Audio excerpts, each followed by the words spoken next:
ενώπιον της κοινωνίας την ανεξάρτητη υποψηφιότητα μου για την Προεδρία του Επαρχιακού Οργανισμού Αυτοδιοίκησης Λάρνακος, ενός οργανισμού ο οποίος θα έχει κομβικό ρόλο αναφορικά με την αναβάθμιση των υπηρεσιών και της ποιότητας ζωής των κατοίκων, δίνοντας λύσεις σε διαχρονικά προβλήματα.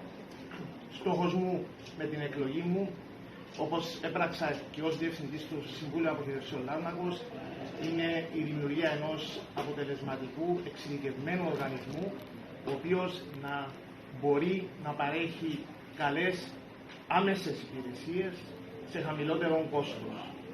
Η στήριξη της υποψηφιότητάς μου από 5 πολιτικά κόμματα, μιας οργανωμένων συνόλων και μιας ευρείας κοινωνικής ομάδας είναι τιμητική προς το πρόσωπό μου και υπόσχομαι πως θα εργαστώ σκληρά για να φανώ αντάξιος της εμπιστοσύνης του και προς όφελος πάντοτε της πόλης και της επαρχίας Λάρνακος.